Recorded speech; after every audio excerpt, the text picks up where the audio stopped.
Welcome to सफलता classes. सफलता classes में आपका स्वागत है। मैं अभय चंद्र कुमार। हम लोग इस वीडियो के माध्यम से जो संविधान संविधान की जो प्रस्तावना है, पर संविधान की प्रस्तावना से जो जितना सारा ऑब्जेक्टिव क्वेश्चन बन सकता है, हम लोग इस वीडियो के माध्यम से देखेंगे। अगर आप लोग इस चैनल पर नए हैं तो इसे ज़रूर सब्सक्राइब करें और अपने दोस्तों में से ज़रूर शेयर करें। चलते हैं हम लोग क्वेश्चन की तरफ। क्वेश्चन नंबर 1 क्या कह रहा है कि भारतीय संविधान के किस भाग को उसकी आत्मा की आख्या मतलब उस आत्मा की आख्या प्रदान की गई है? तो भारतीय संविधान किस भाग को? तो प्रस्तावना को। किसको किसको प्रदान की गई है? तो प्रस्तावना को। चलते हैं हम लोग सेकेंड क्वेश्चन पे। सेकेंड क्वेश्चन में क्या कर रहा है कि संविधान निर्माताओं ने किस पर विशेष ध्यान दिया? तो किस पर विशेष ध्यान दिया? तो प्रस्तावना पर। चलते हैं नेक्स्ट क्वेश्चन पे। भारत में जनप्रिय संप्रभुता है क्योंकि भारत के संविधान की प्रस्तावना शुरू होती है इन शब्दों से। किससे शुरू होती है? हम भारत के लोग से शुरू होती है। चलते हैं नेक्स्ट क्वेश्चन पे। भारत को गणतंत्र क्यों कहा जाता है? क्योंकि यहाँ राज्य का प्रमुख निर्धारित अवधि के लिए निर्वाचित होता है, इसीलिए भारत को क्या कहा जाता है? गणतंत्र। चलते हैं नेक्स्ट क्वेश्चन पे। भारत क्या है? एक धर्मनिरपेक्ष राष्ट्र। चलते हैं नेक्स्ट क्वेश्चन पे। धर्मनिरपेक्षता का अर्थ क्या होता है? राज्य सरकार द्वारा किसी धर्म को स्वीकार नहीं करना, यही धर्मनिरपेक्षता का अर्थ होता है।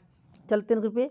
भारत एक धर्मनिरपेक्ष राज्य है, इसका मतलब है कि भारतीय राज्य किसी निश्चित धर्म का समर्थन नहीं करता है। चलते हैं नेक्स्ट क्वेश्चन पे। गणतंत्र होता है, गणतंत्र मतलब होता है राज्य जहाँ पर अध्यक्ष वंशागत रूप से ना हो। गणतंत्र मतलब क्या होता है कि जो भी अध्यक्ष होगा वो वंशानुगत नहीं होगा, उसे हम लोग क्या कहेंगे? गणतंत्र।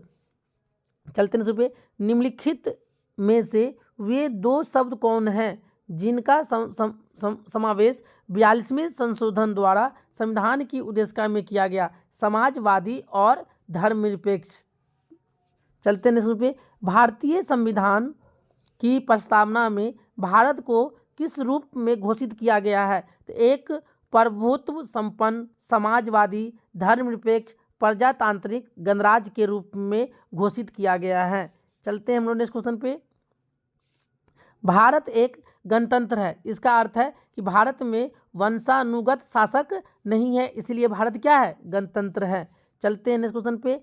निम्नलिखित में से कौन सा शब्द भारत के संविधान की उद्देशिका में नहीं है? लोक कल्याण जो शब्द है वो भारत की संविधान की उद्देशिका में नहीं है। चलते हैं सुन पे।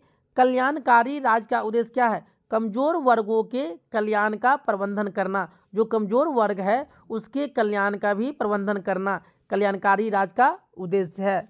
चलते हैं सुन पे।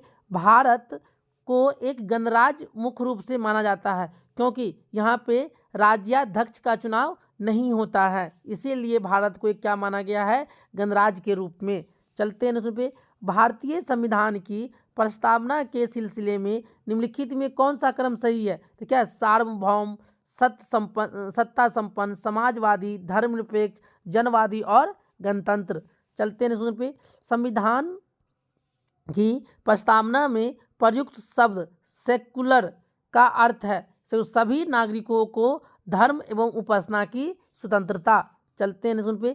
शब्द धर्मनिरपेक्ष भारत के संविधान की प्रस्तावना में जोड़ा था, इसके विषय में निम्नलिखित कथनों में से कौन सही है? तो देखिए ये कौन सा संविधान में जो प्रस्तावना जोड़ा गया, कब जोड़ा गया था? 42वां संविधान संशोधन कब यह हुआ था? ये 1976। तो ये 1976 में जोड़ा गया, ये बात सही है। 44वें संविधान, ये गलत है। 42वें ये क्या है? तीसरा भी क्या है? सही है। ये मूल प्रस्तावना में था, मूल प्रस्तावना में ये नहीं था, ये बाद में जोड़ा गया। 1 और 3 क्या है? सही है। चलते हैं सुन पे। भारतीय संविधान की प्रस्तावना में लिखित हम भारत के लोग से क्या अर्थ निकलता है? संविधान का निर्माण भारत की जनता द्वारा हुआ, इसीलिए भारत की जो संविधान में प्रस्तावना में क्या लिखा हुआ है? हम भारत के लोग। चलते हैं इसमें पे। समाजवाद का अर्थ क्या है? सामाजिक न्याय। चलते हैं इसमें पे। भारतीय संविधान में समवर्ती सूची कहाँ से लिया गया? सम औसम, सम औसम समवर्ती सूची कहाँ से लिया गया है? औसम से ऑस्ट्रेलिया। चलते हैं इसमें पे। भारतीय संविधान की आत्मा किसे कहा जाता है? तो प्रस्तावना को। चलते हैं नेक्स्ट क्वेश्चन पे। भारत में लौकिक सार्वभौमिकता है क्योंकि संविधान की प्रस्तावना प्रारंभ होती है हम भारत के लोग शब्द से। चलते हैं नेक्स्ट क्वेश्चन पे। भारतीय संविधान की प्रस्तावना पर किस क्रांति का प्रभाव नहीं झलकता है? चीन की क्रांति का प्रभाव नहीं झलकता है। चलते हैं नेक्स्ट क्वेश्चन पे। मूल भारतीय संविधान के अनुसार भारत एक प्रभुत्व संपन्न लोकतंत्रात्मक गणराज्य है। ऑप्शन नंबर ए सही हो जाएगा। चलते हैं पे। संविधान के अंतर्गत भारतीय लोकतंत्र के आदर्शों को हम कहाँ देखते हैं? तो कहाँ देखते हैं? प्रस्तावना में देखते हैं। चलते हैं पे। 42वें संविधान संशोधन अधिनियम 1976 द्वारा प्रस्तावना में किन शब्द को नहीं जोड़ा गया? गुट निरपेक्ष को नहीं जोड़ा गया, समाजवादी को जोड़ा गया, एकता और अखंडता को जोड़ा गया, धर्मनिरपेक्ष को भी जोड़ा गया, लेकिन गुट निरपेक्षता को नहीं जोड़ा गया। चलते हैं नेक्स्ट क्वेश्चन पे। भारतीय संविधान की प्रस्तावना के बारे में कौन सा कथन सही है? उक्त शब्द 1976 में संशोधन द्वारा जोड़ा गया। जो प्रस्तावना कब जोड़ा गया? 1976 ईस्वी में। कौन सा संविधान संशोधन? तो 42वां संविधान संशोधन। भारतीय संविधान ने किस प्रकार के लोकतंत्र को अपनाया है? तो लोकतांत्रिक गणतंत्र। चलते हैं सुन पे। भारतीय संविधान की प्रस्तावना में वर्णित लोकतंत्र को किस रूप में स्वीकारा गया है? तो राजनीतिक राजतंत्र में भी, आर्थिक लोकतंत्र में भी और सामाजिक राजतंत्र में, इन उपयुक्त में से सभी। चलते हैं सुन पे। भारतीय संविधान की प्रस्तावना के अनुसार भारत के शासन की सर्वोच्च सत्ता किसमें निहित होता है? तो जनता में। चलते हैं सुन पे। भारत की संप्रभुता, एकता तथा अखंडता के अक्षुण्ण बनाए रखने तथा उसकी रक्षा करने का प्रावधान किया गया है किसमें? प्रस्तावना में। चलते हैं पे। भारतीय संविधान की प्रस्तावना में जिन आदर्श एवं उद्देश्यों की रूपरेखा दी गई है उनकी आगे क्या व्याख्या है? मूल अधिकार, राजकीय नीति निर्देशक सिद्धांत और मूल कर्तव्य। चलते हैं पे। संविधान सभा में प्रस्तुत उद्देश्य प्रस्ताव में अभिव्यक्ति विचार पर भारतीय संविधान के किस भाग ने पूर्णतः शामिल किया गया है? किसको शामिल किया गया है? प्रस्तावना को। भारतीय संविधान की प्रस्तावना से क्या स्पष्ट नहीं होता है संविधान को लागू करने की तिथि? चलते हैं इस क्वेश्चन पे। निम्नलिखित में से किन उद्देश्यों को भारतीय संविधान में उद्घोषित नहीं किया गया है? तो अंतर्राष्ट्रीय शांति और सुरक्षा के अभिवृद्धि के उद्घोषित नहीं करता है। चलते हैं पे। भारतीय संविधान की प्रस्तावना में देश का कौन सा नाम उल्लेखित है? तो भारत और इंडिया। चलते हैं पे। भारतीय संविधान किसके द्वारा स्वीकृत है? तो भारत की जनता के द्वारा। चलते हैं पे। भारत की संप्रभुता किसमें निहित है? तो भारत की जनता में। चलते हैं क्वेश्चन पे। भारतीय संविधान को संविधान सभा द्वारा अंगीकृत कब किया गया? तो 26 नवंबर 1949 ईस्वी को। चलते हैं पे। भारत का संविधान पूर्ण रूप से कब तैयार हो गया? 26 नवंबर 1949 ईस्वी को। चलते हैं पे।